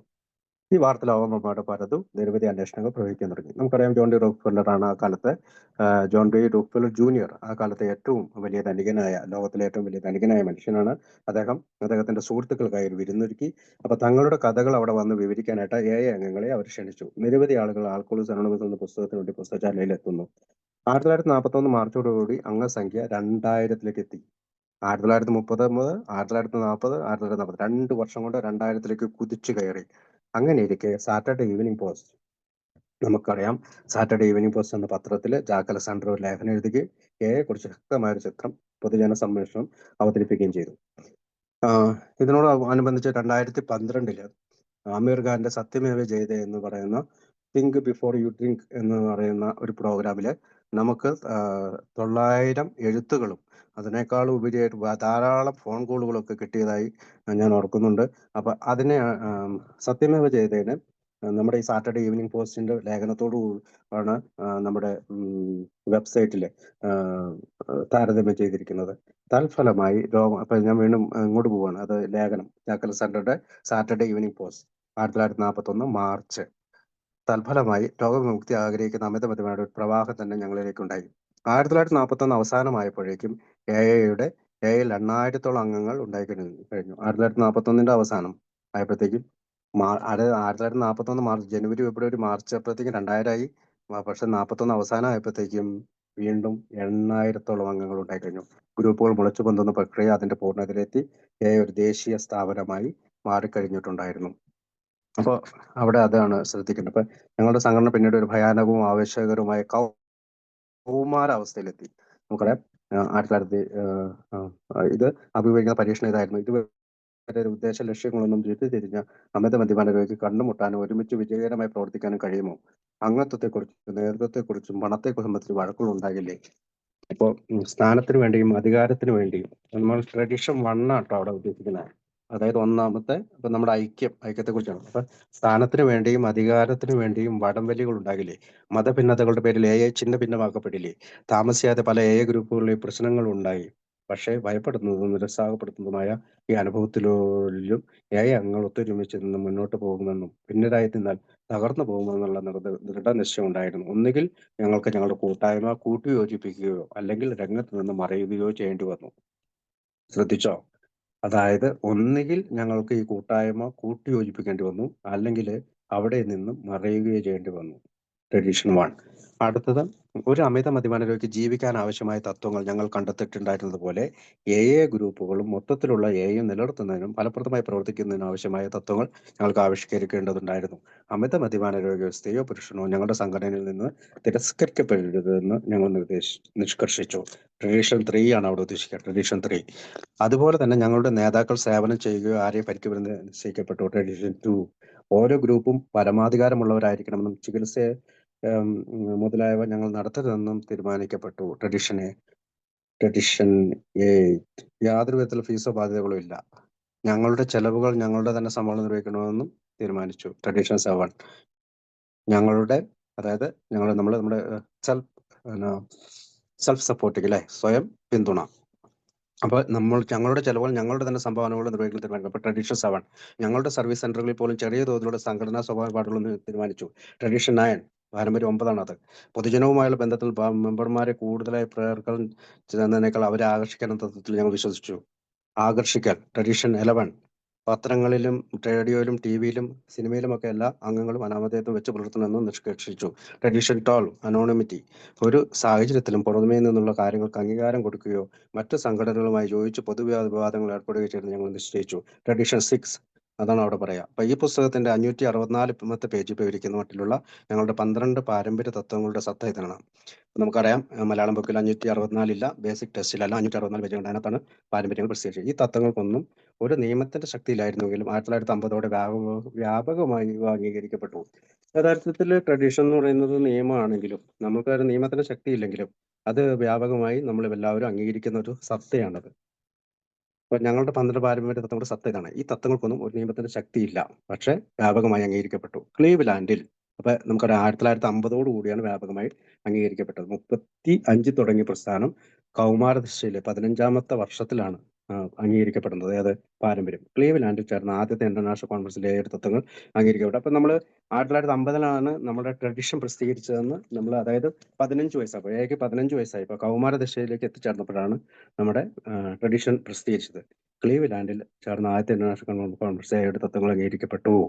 ഇപ്പോൾ ഞങ്ങൾക്കുള്ള ഏറ്റവും അമൂല്യമായ സ്വത്ത് എടുത്തു പറയത്തുള്ളൂ ഈ ഐക്യമത്യമാണ്. ഐക്യം ട്രഡീഷൻ 1 ഞങ്ങളുടെ കൗമാരദശയുടെ അഭ്യന്തരമായ ബുദ്ധിമുട്ടുകൾ തരണം ചെയ്യുന്നതിനിടയിൽ പൊതുജനപ്രീതിയും ഞങ്ങളെ പ്രീതി ക്രമാതീതമായി വളർത്തി. ഇതിന് പുറത്തു പറയത്തക്ക 2 കാരണങ്ങളുണ്ടായിരുന്നു. അസംഖ്യം രോഗവിമുക്തിയും പിരിഞ്ഞു പോയിരുന്ന കുടുംബങ്ങളുടെ യോജിക്കലും. അസംഖ്യം രോഗവിമുക്തി പിരിഞ്ഞു പോയിരുന്ന കുടുംബങ്ങളുടെ യോജിക്കലുമാണ് 2 കാരണങ്ങൾ. എന്താ പൊതുജനപ്രീതിക്കുള്ള കാരണം ഏടെ ഞങ്ങളെ വളർത്താനുള്ള കാരണം 2 കാര്യങ്ങളാണ്. അസംഖ്യം രോഗവിമുക്തി പിരിഞ്ഞു പോയിരുന്ന ഒരുപാട് കുടുംബങ്ങൾ യോജിച്ചു. നമുക്കറിയാം ആ കാലത്ത് അമേരിക്കയിലൊക്കെ ഈ ഡൈവോഴ്സ് വലിയ പ്രശ്നമായിരുന്നു. അപ്പൊ അവിടെയെല്ലാം അതുകൊണ്ടാണ് നമ്മുടെ അമേരിക്കൻ ഗവൺമെന്റ് പോലും ഇതിന് കൂടുതൽ പ്രാധാന്യം കൊടുത്തത്. അതായത് ഇവയുടെ അതീശത്വം എല്ലായിടത്തും വ്യാപിച്ചു. എയിൽ വന്ന അമിത മദ്യപാനികൾ യഥാർത്ഥത്തിൽ ശരിയായി ശ്രമിച്ചവരിൽ 50% പേര് അവിടെ ഒരു കണക്ക് നമ്മൾ നോക്കാം അല്ലെ. ശരിയായി ശ്രമിച്ചവരിൽ 50% പേരും പെട്ടെന്ന് തന്നെ സുബോധാവസ്ഥയിലെത്തും. ശരിയായി ശ്രമിച്ചവർ കേട്ടോ. പക്ഷെ അങ്ങനെ തുടരുകയും ചെയ്തു. 50% പേര് സുബോധാവസ്ഥയിൽ അങ്ങനെ തുടരും. അടുത്തൊരു കണക്ക് പറയാൻ നോക്കി 25% ആളുകൾ സുബോധാവസ്ഥയിൽ എത്തിയത് കുടിയിലേക്ക് ഇടയ്ക്കിടെയുള്ള ഇടർച്ചയോടുകൂടിയാണ്. 25% സുബോധാവസ്ഥയിൽ എത്തിയത്. അപ്പൊ ഇടയ്ക്ക് നമ്മൾ ഒരാൾ സ്ലിപ്പായാലോ റിലാപ്സ് ആയാലോ അയാളെ കളിയാക്കാനോ അയാളുടെ നമ്മൾ തള്ളിക്കളയാനോ പാടില്ല എന്നുള്ളൊരു സത്യം നമ്മളിവിടെ തിരിച്ചറിയണം. ആദ്യകാലങ്ങളിൽ 50% പേര് പെട്ടെന്ന് വന്നു, 25% പേര് ഇടയ്ക്ക് സ്ലിപ്പും റിലാപ്സുമായി. അപ്പൊ അവരോട് നമ്മൾ കരുണയോടുകൂടി പെരുമാറണമെന്നുള്ളൊരു വ്യംഗ്യാർത്ഥത്തോടെ അതിനകത്ത് വരുന്നുണ്ട്. എയിൽ തുടർന്ന് മറ്റാളുകൾ നല്ല പുരോഗതി കാണിച്ചു. 1000-ഓളം ആളുകൾ ഏതാനും മീറ്റിങ്ങുകൾ പങ്കെടുക്കുകയും ഈ പ്രോഗ്രാം തങ്ങൾക്ക് ആവശ്യമില്ലെന്ന് അതൊക്കെ ആദ്യമൊക്കെ തീരുമാനിക്കുകയും ചെയ്തു. 1000-ഓളം ആളുകൾ ആദ്യമൊക്കെ വന്നിട്ട് പ്രോഗ്രാം ഞങ്ങൾക്ക് ആവശ്യമില്ലെന്ന് ആദ്യമൊക്കെ തീരുമാനിച്ചു. പക്ഷെ കാലം മുന്നോട്ട് നീങ്ങിയപ്പോൾ ഈ കൂട്ടത്തിൽ വലിയൊരളവിലുള്ള ആളുകൾ ഏതാണ്ട് 2/3 പേർ മടങ്ങി വരാൻ തുടങ്ങി. നമ്മൾ ശ്രദ്ധിച്ചറിയാം ആൽക്കോളിക്സ് അനോണിമസിന്റെ ഞാനൊക്കെ വരുമ്പോൾ ഉണ്ടായിരുന്ന ആളുകൾ പിന്നീട് കാലങ്ങൾ കഴിഞ്ഞപ്പോൾ മടങ്ങി വരാൻ തുടങ്ങി. മടങ്ങി വന്ന് നമ്മുടെ ഗ്രൂപ്പിൽ നിൽക്കുന്നുണ്ട്. ഇപ്പൊ നമ്മുടെ ഇപ്പൊ ഈ പറയുന്ന ഒരു 4-5 വർഷത്തെ ഈ ഓൺലൈൻ മലയാളം മീറ്റിംഗ് എടുക്കുമ്പോൾ തന്നെ ആദ്യ കാലഘട്ടത്തിൽ വന്നവർ പോയവർ പിന്നെ തിരിച്ചു വന്നിട്ടുണ്ട്. അപ്പൊ എത്രയാ 1/3. അപ്പൊ എത്രയാ 85% ആളുകൾ തിരിച്ചു വന്നു എന്ന് പറയാം. അപ്പൊ ചിലപ്പോൾ പറയാനുണ്ട് 2024 ആകുമ്പോൾ 3% ആളുകൾ ഇപ്പോൾ ഉള്ളൂ എന്നൊക്കെ പറയും. 100 വരുമ്പോൾ 3% ഉള്ളൂ എന്ന് പറയും. അപ്പൊ അത് നമുക്ക് കണക്കെടുക്കാൻ പറ്റില്ലാത്തതുകൊണ്ട് നമ്മളത് കൂടുതൽ അന്നത്തെ കാലത്തെ ഒരു റിക്കവറി റേറ്റ് ആണ് പറയുക. അപ്പോൾ എയുടെ വിപുലമായ അംഗീകാരം നേടലിനാണ് മറ്റൊരു കാരണം അതിന്റെ സുഹൃത്തുക്കളുടെ വിലമതിക്കാത്ത സേവനങ്ങളാണ്. അപ്പൊ ആദ്യത്തെ പൊതുജന സമൃദ്ധിയുടെ പ്രീതിയുടെ കാരണം അസംഖ്യ രോഗമുക്തിയും പിരിഞ്ഞു പോരുന്ന കുടുംബങ്ങളുടെ അതായത് ഡൈവേഴ്സ് ആകുന്ന അല്ലെങ്കിൽ അങ്ങോട്ടും ഇങ്ങോട്ടും മാറി നിൽക്കുന്ന കുടുംബങ്ങളുടെ കൂട്ടിയോജിപ്പിക്കലാണെങ്കിൽ രണ്ടാമത്തെ കാരണം നമ്മുടെ ഫ്രണ്ട്സാണ്. അതായത് ആൽക്കോളിക്സ് അനോണിമസിന്റെ ഫ്രണ്ട്സ്, ഡോക്ടർമാര്, പുരോഹിതന്മാര്, ജഡ്ജി, കോർട്ട് എല്ലാവരും. അപ്പൊ അതിനകത്ത് ആരൊക്കെ പറയണെന്ന് വെച്ചാൽ വൈദ്യശാസ്ത്ര രംഗം, മതം, പത്രങ്ങൾ കൂടാതെ അസംഖ്യം സുഹൃത്തുക്കൾ എന്നിവയൊക്കെ ഞങ്ങളുടെ സമർത്ഥവും സ്ഥിരമായ അഡ്വക്കേറ്റുമാരായി. നമ്മൾക്ക് വേണ്ടി വാദിച്ചു അവർ. ആൽക്കോളിക്സ് അനോണിമസിലേക്ക് പോകൂ, നിങ്ങൾക്ക് രക്ഷപ്പെടാൻ സാധിക്കും, അത് അങ്ങനെയാണ് ഇങ്ങനെയാണെന്നൊക്കെ പറഞ്ഞ് നമ്മളെ പറഞ്ഞു. അവരുടെയൊക്കെ പിന്തുണ ഇല്ലായിരുന്നുവെങ്കിൽ വളരെ ചെറിയ പുരോഗതി കാണിക്കാൻ മാത്രമേ ഞങ്ങൾക്ക് കഴിയുമായിരുന്നുള്ളൂ. പലപ്പോഴും നമ്മൾ ഡോക്ടർമാരെ അവഗണിക്കുന്നു, പലപ്പോഴും നമ്മൾ അച്ഛന്മാരെ അവഗണിക്കുന്നു, പലപ്പോഴും നമ്മൾ പല കാര്യങ്ങളും നമ്മുടെ കൂട്ടുകാരെ അവഗണിക്കുന്നുണ്ട് എങ്കിൽ ഈ ഒരു വാക്ക് നമ്മൾ ശ്രദ്ധിക്കണം. അവരുടെയൊക്കെ പിന്തുണ ഇല്ലായിരുന്നുവെങ്കിൽ വളരെ ചെറിയ പുരോഗതി കാണിക്കാൻ മാത്രമേ ഞങ്ങൾക്ക് കഴിയുമായിരുന്നുള്ളൂ. എയുടെ വൈദ്യശാസ്ത്ര രംഗത്ത് മതങ്ങളിൽ ഉണ്ടായിരുന്ന പ്രാരംഭ സുഹൃത്തുക്കളെ പറ്റി ഈ പുസ്തകത്തിന്റെ ഇനിയുള്ള താളുകളിലും കാണാവുന്നതാണ്. അപ്പം എയുടെ വൈദ്യശാസ്ത്ര രംഗത്തുള്ള മതങ്ങളിലുണ്ടായിരുന്ന ധാരാളം ആളുകൾ നമുക്ക് വേണ്ടി ഇതൊക്കെ എഴുതി തന്നിട്ടുണ്ട്. ഇപ്പൊ ആൽക്കോളിക്സ് അനോണിമസ് എന്ന് പറയുന്നത് മതപരമായ ഒരു സംഘടനയല്ല, ഒരു പ്രത്യേക ചികിത്സാ പദ്ധതി അതിനില്ല. പക്ഷെ ഞങ്ങൾ വിവിധമായ വൈദ്യശാസ്ത്ര രംഗത്തുള്ളവരും മതങ്ങളിലുള്ളവരുമായി സഹകരിക്കാറുണ്ട്. Cooperation, not അബിലിയേഷൻ. നമ്മളെല്ലാ വൈദ്യശാസ്ത്രത്തിലുള്ള ഡോക്ടർമാര്, ശാസ്ത്രജ്ഞന്മാര്, അച്ഛന്മാര് ഇവരൊക്കെയായിട്ട് സഹകരണമുണ്ട്, കോഓപ്പറേഷൻ. ചില ബ്രിഡ്ജിങ് ദ ഗ്യാപ്പ് എന്നൊക്കെ പറഞ്ഞുകൊണ്ട് നമ്മൾ ചില ചികിത്സാ കേന്ദ്രങ്ങളുമായിട്ട് സഹകരണമുണ്ട്. പക്ഷെ ഒരിക്കലും അഫിലിയേറ്റ് ചെയ്യുന്നില്ല, അവരുമായിട്ട് പൂർണ്ണമായി സംയോജിച്ച് പ്രവർത്തിക്കുന്നില്ല. നമ്മൾ സെപ്പറേറ്റ് എൻറ്റിറ്റി ആയിട്ട് നിന്നുകൊണ്ട് തന്നെ നമ്മൾ അവരുമായിട്ട് സഹകരിക്കാറുണ്ട്. അതാണ് അവിടെ ശ്രദ്ധിക്കേണ്ട ആ പാരഗ്രാഫിൽ പറയുന്നത്. അപ്പൊ അടുത്തത്, ആൽക്കഹോൾ വ്യക്തികളെ ബഹുമാനിക്കാത്ത കൂട്ടത്തിലായതുകൊണ്ട് ഞങ്ങൾ ശരിക്കും അമേരിക്കയുടെ ഒരു പരിച്ഛേദമാണ്. മറ്റു വിദൂര പ്രദേശങ്ങളിലും ഇതുപോലുള്ള ജനാധിപത്യപരമായ തുലനാവസ്ഥ നടന്നുകൊണ്ടിരിക്കുകയാണ്. ഓരോ വ്യക്തിയുടെയും മതവിശ്വാസത്തിന്റെ പശ്ചാത്തലത്തിൽ പറഞ്ഞാൽ ഞങ്ങളുടെ കൂട്ടത്തിൽ കത്തോലിക്കരുണ്ട്. ഏതൊക്കെ വിഭാഗക്കാരുണ്ടെന്ന് പറയാം. കത്തോലിക്കരുണ്ട്, പ്രൊട്ടസ്റ്റന്റുകാരുണ്ട്, ജൂതന്മാരുണ്ട്, ഹിന്ദുക്കളുണ്ട്, മുസൽമാരുണ്ട്, ബുദ്ധമതക്കാരുണ്ട്. ഞങ്ങളുടെ കൂട്ടത്തിലെ 15%, 1950 കണക്ക് വെച്ചിട്ട് എന്താണ്, 15% സ്ത്രീകൾ. അപ്പൊ ഇപ്പൊ ഒരു കണക്ക് വെച്ചിട്ട് 50 സ്ത്രീകളുണ്ടെന്ന് പറഞ്ഞു. 50 പുരുഷന്മാർ, 50 സ്ത്രീകളുണ്ടെന്നാണ് പറയപ്പെടുന്നത്. അപ്പോൾ ഒരു വർഷം 20% എന്ന തോതിൽ ഞങ്ങളുടെ അംഗത്വം വർദ്ധിക്കുന്നു. നാളെ ഇതുവരെ നിരവധി ദശലക്ഷക്കണക്കിനുള്ള ശക്തമായ അമിതമദ്യപാന രോഗങ്ങൾക്കുള്ളിൽ ഒരു നേരിയ വിള്ളലിന്റെ സ്ഥാനം മാത്രമേ ഞങ്ങൾക്ക് നേടാനുള്ളൂ. അപ്പൊ നമുക്കൊന്ന് ശ്രദ്ധിച്ചു നോക്കിയേ, ദശലക്ഷക്കണക്കിനുള്ള ശക്തമായ അമിതമദ്യപാന രോഗമുള്ളവർക്കിടയിൽ ഒരു ചെറിയ വിള്ളലിന്റെ സ്ഥാനം മാത്രമേ ഞങ്ങൾക്ക് നേടാനായിട്ടുള്ളൂ. കാരണം നമ്മുടെ 2 മില്യൺ ഇപ്പൊ നമ്മുടെ ശാഖയായി ഞങ്ങളുടെ വളർച്ചയ്ക്ക് മദ്യപാന രോഗത്തിന്റെ ഒരു അംശം മാത്രമേ സ്പർശിക്കാനേ കഴിഞ്ഞിട്ടുള്ളൂ. ആൽക്കഹോളിക്കിനുള്ള ചികിത്സയുടെ കാര്യത്തിൽ ഞങ്ങൾക്കൊരു കുത്തകയുമില്ല. പ്രത്യേക അതൊരു വാക്കാണ്.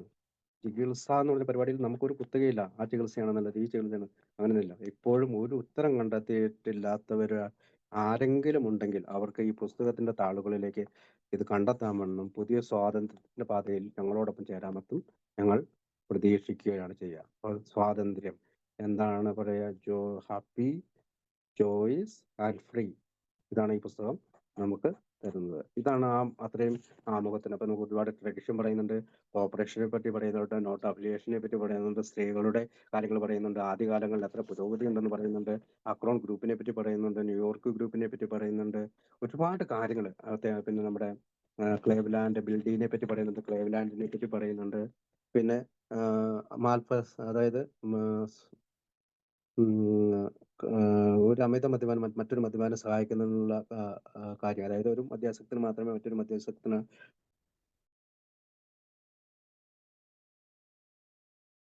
ആയിട്ടുള്ള കാര്യം പറയുന്നുണ്ട്. തിരുക്കോട്ടനെ പുണ്യവാളൻ എന്ന് വിളിക്കുന്നുണ്ട്, പറയുന്നുണ്ട്. മറ്റ് അങ്ങനെയുള്ള കാര്യങ്ങളാണ് മെയിനായിട്ട് ആ പാരഗ്രാഫിൽ പറയുന്നത്, ആമുഖം പറയുന്നത്. അടുത്തത് 3-ാം പതിപ്പിന്റെ ആമുഖം. സമയം ഉണ്ടല്ലോ, പവർ ടു രാഷേട്ടൻ.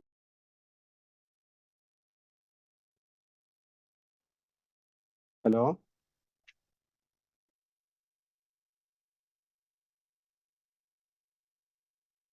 ഞാൻ പറയണ കേൾക്കുന്നുണ്ടോ?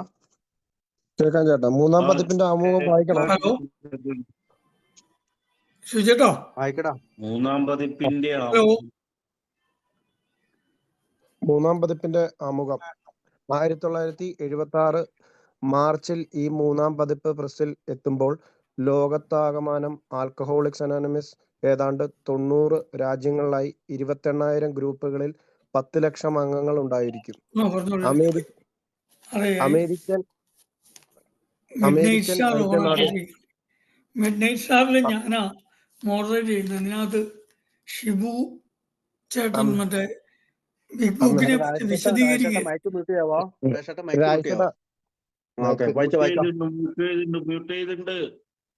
അമേരിക്കൻ ഐക്യനാടുകളിലെയും കാനഡയിലും ഗ്രൂപ്പുകളുടെയും സർവേ കാണിക്കുന്നത് AI കൂടുതൽ ആളുകളിലേക്ക് വ്യാപകമായി എത്തുന്നു എന്നാണ്. സ്ത്രീകൾ 4/1 വരും. പുതിയ അംഗങ്ങളിൽ 3/1. 30 വയസ്സിൽ താഴെയുള്ളവരുടെ അനുപാതം 7%. അവരിൽ പലരും കൗമാരക്കാരും. AI അടിസ്ഥാന തത്വങ്ങൾ വ്യക്തികൾക്ക് വ്യത്യസ്തമായ ഒരു ജീവിത രീതിയാണ്. വിവിധ രാജ്യങ്ങളിൽ ഈ പരിപാടി ഫലശേഷിയോട് പ്രവർത്തിക്കുന്നു. ഈ പരിപാടിയുടെ കാതലായ 12 പടികൾ ഒരു രാജ്യത്ത് ലേസ് ഡോസ് പാസോസ് എന്ന് വിളിക്കുമ്പോൾ മറ്റൊരു രാജ്യത്ത് ലേസ് ഡോസ് എറ്റാപ്പോസ് എന്നറിയപ്പെടുന്നു. പക്ഷേ അവർ മോചനത്തിലേക്കുള്ള വഴി കണ്ടെത്തുന്നു. ആദ്യകാല അംഗങ്ങൾ തെളിച്ച അതേ വഴി തന്നെ. ഈ കൂട്ടായ്മയുടെ വലിപ്പവും വ്യാപ്തവും വർദ്ധിച്ചെങ്കിലും അതിൻ്റെ കാമ്പ് ഇന്നും ലളിതവും വ്യക്തിപരവുമാണ്. ഓരോ ദിവസവും ലോകത്തെവിടെയെങ്കിലും ഒരു മദ്യപൻ മറ്റൊരു മദ്യപനോട് അനുഭവവും ശക്തിയും പ്രതീക്ഷയും പങ്കുവെക്കുമ്പോൾ മോചനം ആരംഭിക്കുന്നു. Thank you. അത് 1976 മാർച്ചില് ഈ 3-ാം പതിപ്പ് എപ്പോഴാ? 1976 മാർച്ചിൽ 3-ാം പതിപ്പ്. അതിനു മുമ്പുള്ള പതിപ്പ്, അത് 2-ാം പതിപ്പ് 1955.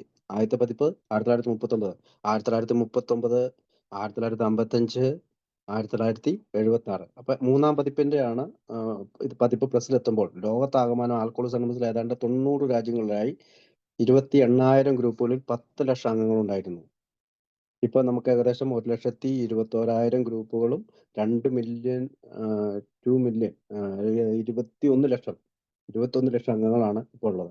അപ്പൊ അന്ന് എത്രയാണുള്ളത്? 28,000 ഗ്രൂപ്പുകളായി 10 ലക്ഷം. അപ്പൊ അമേരിക്കൻ ഐക്യനാടുകളിലും കാനഡയിലും ഗ്രൂപ്പുകളുടെ സർവേ കാണിക്കുന്നത് കൂടുതൽ ആളുകളിലേക്ക് വ്യാപകമായി എത്തുന്നതാണ്. നമുക്കറിയാം, ഇപ്പോഴും ആൽക്കഹോളിസം അനോണിമസിന്റെ ഉള്ളിലെ 75% അംഗങ്ങളും, പ്രത്യേകം ശ്രദ്ധിക്കണം, 75% അംഗങ്ങളും US കാനഡയിലാണ്. ബാക്കി 25% ആണ് ബാക്കിയുള്ള രാജ്യങ്ങളിലുള്ളൂ. വ്യാപകമായി എത്തുന്നു. സ്ത്രീകൾ 4/1 വരും. 1976 സ്ത്രീകൾ എത്ര വരും? 4/1. പുതിയ അംഗങ്ങളുടെ 3/1. അതായത് പുതിയ അംഗങ്ങളെ വെച്ച് എടുക്കുകയാണെങ്കിൽ 3/1 സ്ത്രീകൾ, അതായത് 2 പുരുഷന്മാരും ഒരു സ്ത്രീയായിട്ടാണ് വരുന്നത്. 30 വയസ്സ് താഴെയുള്ളവരുടെ അനുപാതം 7%. ശ്രദ്ധിച്ചോ, 100 പേര് വരുമ്പോൾ 7% അംഗങ്ങളായിട്ടുള്ള 30 വയസ്സ് താഴെ. അവരിൽ പലരും കൗമാരക്കാരും. 76 ആയപ്പോൾ കൗമാരക്കാർ വരാൻ തുടങ്ങി. 16 to 19, 16 മുതൽ 19 വയസ്സുള്ള ആളുകൾ. 13 to 19 അല്ലേ? 13 to 19. ശ്രദ്ധിച്ചു നോക്കി. 76 ആയപ്പോൾ AI അടിസ്ഥാന തത്വങ്ങൾ വ്യക്തികൾക്ക് വ്യത്യസ്തമായ ജീവിത രീതിയാണ്. Manner of living.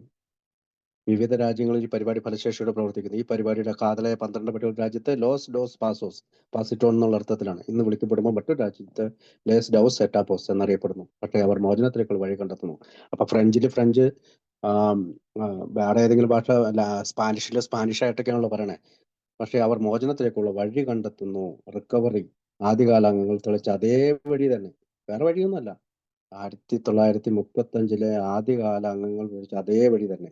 ഈ കൂട്ടായ്മയുടെ വലിപ്പവും വ്യാപ്തിയും വർദ്ധിച്ചെങ്കിലും അതിന്റെ ഉൾക്കാമ്പ് ഇന്ന് ലളിതവും വ്യക്തിപരവുമാണ്. ശ്രദ്ധിച്ചോ, വ്യക്തിപരമാണ്. ലളിതാണ്, വ്യക്തിപരമാണ്. എന്താണ്? ഓരോ വ്യക്തികളും അവരവരുടെ മനസ്സിലാക്കലിനും അറിവിനും കഴിവിനും വെച്ചാണ് പ്രോഗ്രാം ചെയ്യുക. ഓരോ ദിവസവും ലോകത്ത് എവിടെയെങ്കിലും ഒരു മദ്യപൻ മറ്റൊരു മദ്യപനോട് അനുഭവവും ശക്തിയും പ്രതീക്ഷയും പങ്കുവെക്കുമ്പോൾ മോചനം ആരംഭിക്കുന്നു. ഈ ലോകത്ത് എവിടെയെങ്കിലും ഒരു മദ്യപൻ മറ്റൊരു മദ്യപാനോട് സംസാരിക്കുമ്പോൾ മോചനം ആരംഭിക്കുകയാണ്. അപ്പോൾ അടുത്ത 1955 141 രാജ്യങ്ങളായി 89,000 ഗ്രൂപ്പുകളായി AI പ്രവർത്തിക്കുന്നു. അപ്പോൾ 1995 ആയപ്പോൾ 141 രാജ്യങ്ങളിൽ 89,000. 1995 ആയപ്പോഴത്തേക്കും AI 3/1 സ്ത്രീകളും 5/1 30 അതിന് താഴെയുള്ള വയസ്സുള്ളവരാണ്. 3/1 സ്ത്രീകളും പിന്നെ ഉള്ളവര് 5/1 30 അതിന് താഴെയുള്ള വയസ്സുള്ളവരാണ് എന്നാണ് ആ ഭാഗം പറയുന്നത്. അപ്പോൾ ഇനി വേറെ ആർക്കെങ്കിലും എന്തെങ്കിലും പറയാനുണ്ടെങ്കിൽ കൂട്ടിച്ചേർക്കാം. ഇനി ഒരു ഇതും കൂടി ഉള്ളൂ, മുഖമൊഴിയും കൂടി ഉള്ളൂ. അത് വേണമെങ്കിൽ വായിക്കാൻ ചേട്ടാ. ഞാൻ വായിച്ചു തരാം. കേൾക്കാണ്ടോ ശിവേട്ടാ? കേൾക്കുന്നുണ്ട്. ഓക്കെ. ഒരു നിങ്ങളുടെ കയ്യിലെത്തിയിരിക്കുന്ന ഈ ഗ്രന്ഥം 1939 ആദ്യമായി പ്രസിദ്ധീകരിക്കുമ്പോൾ അംഗസംഖ്യ വെറും 100 ആയിരുന്നു. അതിനുശേഷം ഈ പുസ്തകം 30 ഭാഷകളിലേക്ക് വിവർത്തനം ചെയ്തിട്ടുണ്ട്. ഈ പരിഭാഷ പ്രസിദ്ധീകരിക്കാൻ ഉദ്ദേശിക്കുന്ന 1997 വസന്തകാലത്ത് ലോകത്താകമനം 142 രാജ്യങ്ങളിലായി 89,000 ഗ്രൂപ്പുകളും 20 ലക്ഷത്തിലധികം അംഗസംഖ്യയും ആൽക്കഹോളിക്സ് അനോണിമസിൽ ഉള്ളതായി കണക്കാക്കുന്നു. മാറ്റമില്ലാതെ തുടരുന്ന മദ്യപാന രോഗത്തിൽ നിന്നുള്ള സുഖപ്പെടൽ പദ്ധതിയാണ് ഈ ഗ്രന്ഥത്തിന്റെ ഉള്ളടക്കം. അരനൂറ്റാണ്ട് മുമ്പുള്ള അമേരിക്കൻ സാമൂഹ്യ ജീവിതത്തിന്റെ ചില പ്രകടനങ്ങളും നിരീക്ഷണങ്ങളും ഈ ഗ്രന്ഥത്തിൽ പ്രതിഫലിക്കുന്നുണ്ടെങ്കിലും പരിപാടിയുടെ അന്തസത്ത ഏത് സംസ്കാരത്തിലും ഉത്കൃഷ്ടം തന്നെ. ഇതിന്റെ അടിസ്ഥാന തത്വങ്ങൾ ഭേദമന്യേ ലോകത്തെവിടെയുമുള്ള വ്യക്തികൾ വിജയകരമായി പരീക്ഷിച്ചു നോക്കിയതാണ്. ഭാഷാപരമായ അന്തരങ്ങൾ, സാമൂഹികമോ തൊഴിൽപരമോ ആയ സ്ഥാപനങ്ങൾ, ലിംഗവർഗ ഭേദങ്ങൾ എന്നല്ല ഏതൊരു അതിർവരമ്പുകളെയും അതിശയിച്ചുകൊണ്ട് യുടെ സന്ദേശം ഫലവത്തായി ലോകത്താകമനം പ്രചരിക്കുന്നു.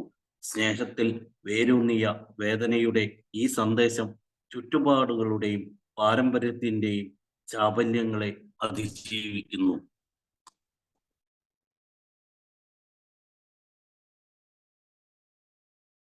Thank you. അപ്പൊ അതിനകത്ത് നിങ്ങളുടെ കയ്യിലെത്തിയിരിക്കുന്ന ഗ്രന്ഥം, അതായത് 1939 ആദ്യമായി പ്രസിദ്ധീകരിക്കുമ്പോൾ അംഗസംഖ്യ വെറും 100 ആയിരുന്നു. അതിനുശേഷം ഈ പുസ്തകം 30 ഭാഷകളിലേക്ക് വിവർത്തനം ചെയ്തിട്ടുണ്ട്. അതായത് 1976 ആയപ്പോഴത്തേക്കും 30 ഭാഷകളിലേക്ക് വിവർത്തനം ചെയ്യപ്പെട്ടു. ഈ പരിഭാഷ പ്രസിദ്ധീകരിക്കാൻ ഉദ്ദേശിക്കുന്ന 1997 വസന്തകാലത്ത് ലോകത്താകമാനം 142 രാജ്യങ്ങളിലായി 89,000 ഗ്രൂപ്പുകൾ 89,000 ഗ്രൂപ്പുകളായി 1976 ആയപ്പോൾ 20 ലക്ഷത്തിലധികം അംഗസംഖ്യ ആൽക്കഹോളിക്സ് അനോണിമസിൽ ഉള്ളതായി കണക്കാക്കുന്നു. മാറ്റമില്ലാതെ തുടരുന്ന മദ്യപാന രോഗത്തിനുള്ള സുഖപ്പെടൽ പദ്ധതിയാണ് ഈ ഗ്രന്ഥത്തിന്റെ ഉള്ളടക്കം. എന്താണ് ഈ ഗ്രന്ഥത്തിന്റെ ഉള്ളടക്കം? പ്രോഗ്രാം, സുഖപ്പെടൽ പദ്ധതി, സൊല്യൂഷൻ, 12 പടികൾ. നൂറ്റാണ്ട് മുമ്പുള്ള അമേരിക്കൻ സാമൂഹ്യ ജീവിതത്തിന്റെ ചില പ്രകടനങ്ങളും നിരീക്ഷണങ്ങളും ഗ്രന്ഥത്തിൽ പ്രതിഫലിക്കുന്ന പരിപാടി. അമേരിക്കൻ സാമൂഹ്യ ജീവിതത്തിന്റെ ഒരു ചെറിയ പകർപ്പൊക്കെ ഇതിനകത്ത് കാണാം, നിരീക്ഷണങ്ങൾ കാണാം. ഈ ഗ്രന്ഥത്തിൽ പ്രതിഫലിക്കുന്ന പരിപാടിയുടെ അന്തസത്ത ഏത് സംസ്കാരത്തിലും ഉത്കൃഷ്ടം തന്നെ. അത് മലയാളിക്ക് നല്ലതാണ്, തമിഴ്നാട്ടിലുള്ളവരും നല്ലതാണ്, ഹിന്ദിക്കാർക്കും നല്ലതാണ്, ഏത് സംസ്കാരം, ചൈനീസിലും എല്ലാവർക്കും സംസാരം. ഇതിന്റെ അടിസ്ഥാന തത്വങ്ങൾ ലിംഗവർഗ ഭേദമന്യേ ലോകത്തെവിടെയുള്ള വ്യക്തികൾ വിജയകരമായി പരീക്ഷിച്ചു നോക്കിയതാണ്. നമുക്കറിയാം LGBTQ എന്ന് പറഞ്ഞുകൊണ്ട് നമുക്ക് ഗ്രൂപ്പുകളുണ്ട്. LGBTQ അതിന്റെ അടിസ്ഥാന തത്വങ്ങൾ ലിംഗവർഗഭേദമായ ഭാഷാപരമായ അന്തരങ്ങൾ, സാമൂഹികമോ തൊഴിൽപരമായ സ്ഥാനങ്ങൾ, ലിംഗവർഗ ഭേദങ്ങൾ എന്നല്ല ഏതൊരു അതിർവരമ്പുകളെയും അതിശയിപ്പിച്ചുകൊണ്ട് യുടെ സന്ദേശം ഫലപ്രദമായി ലോകത്താകമാനം പ്രചരിക്കുന്നു. സ്നേഹത്തിൽ വേരൂന്നിയ വേദനയോടെ ഈ സന്ദേശം ചുറ്റുപാടുകളുടെയും പാരമ്പര്യത്തിന്റെയും ചാബല്യങ്ങളെ അതിജീവിക്കുന്നു. ഇപ്പൊ ഇവിടെ എവിടെയാണ് സ്നേഹത്തെ പറ്റി പറയുന്നുണ്ട്? അതിനകത്ത് ഒരു വേദനയുണ്ട്. ചില പാരമ്പര്യങ്ങൾ തെറ്റുമ്പോൾ, ചുറ്റുപാടുകൾ വലിയ പ്രശ്നങ്ങൾ ഉണ്ടാകുമ്പോൾ എല്ലാ ചാബല്യങ്ങളെയും ഈ സംഘടന അതിജീവിക്കുന്നു. അതിന് ചുരുക്കത്തില് ആര് നോക്കിയാലും ഈ വഞ്ചി മുങ്ങില്ല എന്നുള്ള തരത്തിലുള്ള ഒരു മുഖമൊഴിയോട് കൂടിയാണ് 3ാമത്തെ പതിപ്പിന്റെ ആമുഖം അവസാനിക്കുക. അടുത്തത് ഡോക്ടർ അഭിപ്രായം അടുത്ത ആഴ്ച നമുക്ക് നോക്കാം. താങ്ക് യു രാജേഷ് ചേട്ടാ, താങ്ക് യു വെരി മച്ച്.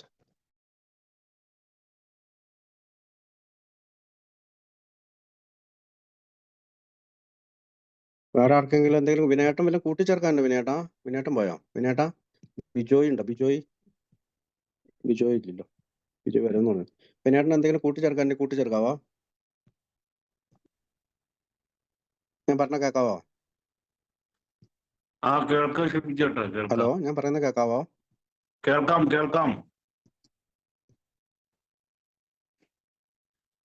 കേൾക്കുന്നുണ്ട്. ഓക്കെ. വിനയേട്ടാ എന്തെങ്കിലും പറയാനുണ്ടോ? അല്ലെങ്കിൽ അടുത്ത ആഴ്ച പറഞ്ഞാലും മതി, ഒന്നുകൂടി നോക്കിയിട്ട്. രാജേഷേട്ടാ രാജേട്ടൻ എന്റെ മ്യൂട്ടാട്ടോ. ഫോണ് പോയി വന്നു.